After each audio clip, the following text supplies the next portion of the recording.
Dan dari situ hubungan mereka pelan-pelan berubah jadi surat-suratan. Lalu makin jarang, lalu makin asing.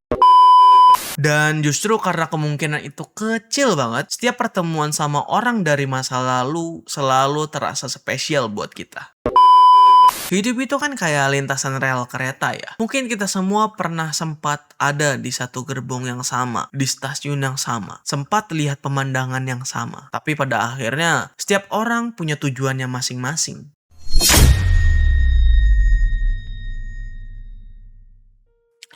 Pernah nggak sih kalian ngerasa punya satu orang di hidup kalian yang sebenarnya itu udah lama pergi, tapi kayak masih ada terus di kepala kalian? Padahal chat terakhirnya itu udah bertahun-tahun yang lalu. Mungkin dia sekarang juga udah punya kehidupan yang baru, bahkan mungkin udah punya pasangan baru mungkin. Tapi setiap denger lagu tertentu, setiap lewat tempat tertentu, atau bahkan pas lagi bengong di malam hari, nama dia tiba-tiba muncul di kepala kita. Dan masalahnya, kadang yang paling sulit buat dilupain itu bukan orangnya, tapi versi diri kita pas masih sama dia. Dan menurut gua itulah yang mau diceritain sama film yang mau kita bahas kali ini. Ya, 5 cm per second. Film ini bukan tentang cinta yang salah. Film ini bukan tentang cinta yang indah. Bukan juga tentang dua orang yang akhirnya bersatu, tapi tentang dua orang yang pernah saling mencintai lalu kalah sama waktu. Yap, 5 cm per second itu adalah sebuah film yang mengisahkan tentang seorang pria bernama Takaki dan seorang wanita yang bernama Akari. Kisah mereka dimulai dari dua orang anak kecil SD yang dulu deket banget. Mereka sama-sama pendiam, suka baca buku, dan ngerasa kalau mereka itu akhirnya nemu seseorang yang benar-benar mengerti diri mereka masing-masing. Masalahnya, hidup itu nggak selalu ngasih kita kesempatan buat terus bersama orang yang kita suka. Akari pindah kota, Takaki juga pindah makin jauh. Dan dari situ hubungan mereka pelan-pelan berubah jadi surat-suratan. Lalu makin jarang, lalu makin asing. Dan menurut gua, hal yang bikin film ini makin sakit bukan karena mereka berantem, bukan karena ada orang ketiga, bukan karena mereka saling nyakitin satu sama lain, tapi justru karena mereka masih saling sayang. Dan itu tetap nggak cukup, karena ternyata di hidup yang nyata ini cinta doang itu nggak cukup tau. Nggak cukup buat bikin dua orang tetap bersama. Ada jarak, ada waktu, ada kesibukan, ada perubahan, dan ada rasa capek. Ada juga fase di mana dua orang yang dulu deket banget mulai hidup di dunia yang berbeda.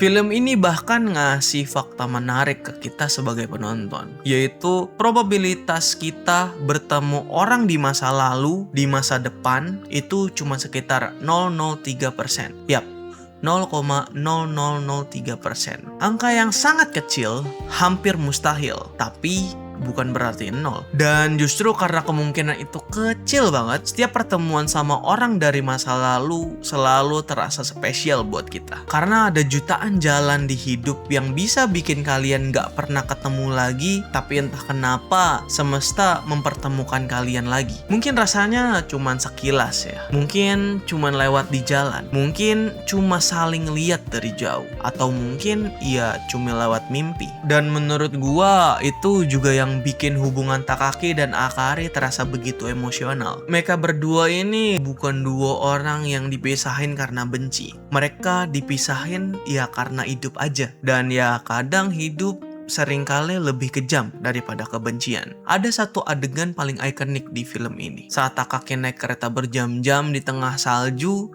buat ketemu Akari, kereta yang harusnya sampai dengan cepat malah terus telat. Cuaca makin buruk, Takaki makin panik karena dia takut kalau ini dia telat, dia nggak akan pernah punya kesempatan lagi buat ketemu Akari. Dan kayaknya masing-masing dari kita pernah deh ngalamin dan ada di posisi seperti Takaki ini. Posisi dimana kita rela menempuh jarak yang jauh, nunggu lama, capek-capek, hujan-hujanan, berharap buat cuma demi satu orang aja. Karena kita pikir kalau kita cukup berjuang, kita cukup sabar, kita cukup ngerasain cinta sama dia, mungkin semuanya bakal baik-baik aja. Padahal hidup nggak semudah itu, Ferguson. Padahal kita udah ngelakuin semuanya dengan benar, tapi hasil akhir nggak sesuai yang kita mau. Dan disitulah letak sakitnya film ini. Film ini nggak ngasih kita villain, nggak ngasih orang jahat, dan nggak ngasih ada karakter yang salah di film ini. Yang ada cuma dua orang yang pelan-pelan tumbuh ke arah yang berbeda.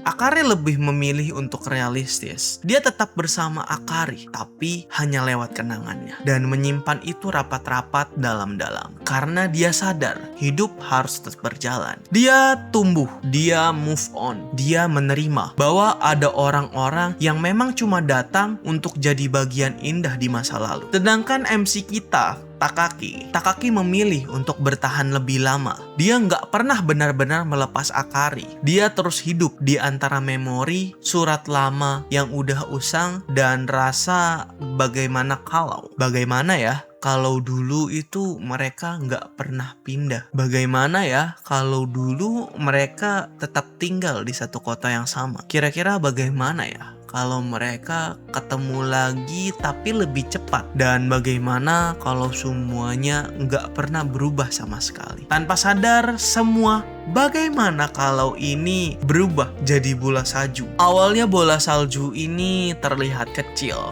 cuma rasa rindu biasa aja, cuma kenangan kecil yang ada di pojokan pikiran kita, cuma pikiran sesaat sebelum tidur. Tapi makin lama bola salju itu dibuat makin besar, makin berat, dan sampai akhirnya boom, meledak dan menghancurkan diri Takaki itu sendiri. Makanya menurut gua film ini tuh diam-diam ngajarin kita satu hal penting, bahwa luka terbesar itu kadang bukan dari kehilangan seseorang, tapi dari ketidakmampuan kita menerima bahwa orang itu udah pergi dari hidup kita. Karena semakin lama kita menggenggam masa lalu, semakin sulit juga kita melihat apa yang masih ada di depan kita. Dan film ini nunjukin hal itu lewat Kanae. Ya, Kanae sayang banget sama Takaki. Dia ada, dia nyata, dia hadir benar-benar di hidup Takaki. Tapi Takaki nggak pernah benar-benar ngelihat dia, karena matanya masih terus looking backward, masih terus melihat ke masa lalu, masih terus ngejar seseorang yang sebenarnya udah jauh banget di belakang. Dan menurut gua ini cukup relate ya sama kehidupan kita orang dan banyak orang lainnya. Kadang kita terlalu sibuk ngejar sesuatu yang udah hilang, sampai nggak sadar ada hal baik lain yang sebenarnya udah siap kita hadapin dan berdiri di depan kita. Dan pada akhirnya semakin dewasa, film ini jadi terasa makin sakit ya, karena waktu kecil kita mikir semua orang yang ada di hidup kita yang kita sayangi bakal ada selamanya di samping kita. Tapi pas sudah dewasa, kita makin mulai sadar. Ada temen yang dulu bareng tiap hari, sekarang udah asing. Ada juga orang yang dulu pernah bilang, aku tidak akan meninggalkanmu. Ternyata sekarang udah gak pernah ngobrol sama sekali. Ada juga mungkin orang yang dulu kita kira bakal jadi cerita akhir kita, tapi sekarang jadi cuma satu bab kecil yang gak pernah selesai. Dan mungkin itu kenapa simbol rel kereta di film ini tuh terasa kuat banget. Hidup itu kan kayak lintasan rel kereta ya. Mungkin kita semua pernah sempat ada di satu gerbong yang sama, di stasiun yang sama, sempat lihat pemandangan yang sama. Tapi pada akhirnya setiap orang punya tujuannya masing-masing. Ada yang turun lebih dulu, ada yang pindah jalur, ada yang lanjut ke arah yang lain, dan gak semua orang ditakdirkan di tujuan akhir bersama kita. Bukan karena mereka jahat, lagi-lagi bukan karena mereka gak sayang, tapi karena memang tujuan hidup kita ya beda aja. Dan mungkin kedewasaan bukan soal berhenti mencintai seseorang ya, tapi soal menerima bahwa tidak semua orang yang kita cintai ditakdirkan untuk tinggal bersama kita. Karena pada akhirnya 5 cm per second itu bukan cerita tentang cinta yang gagal, tapi cerita tentang orang-orang yang pernah saling mencintai di waktu yang salah aja. Dan kadang yang kayak begitu ya yang lebih menyakitkan buat kita. Karena kalau seseorang menyakiti kita, kan kita bisa marah. Nah, kalau seseorang yang benar-benar baik ke kita, tulus ke kita, dan pernah jadi rumah ke kita, lalu tetap pergi dari kehidupan kita, kita nggak tahu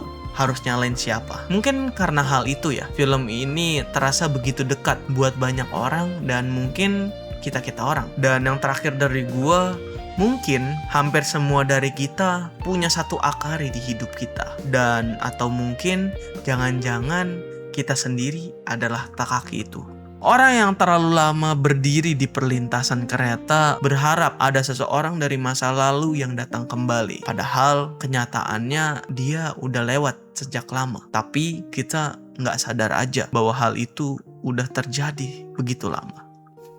Oke. Sekian video kesempatan kali ini. Buat lu yang suka konten-konten storytelling kayak gini, lu bisa support gua dengan klik tombol subscribe dan nyalain lonceng notifikasinya biar lu tahu konten-konten terbaru gua. Buat yang terakhir dari gua, lu bisa like dan komen. Gua harus bahas film, anime, drama, apalagi. Sekian dari gua.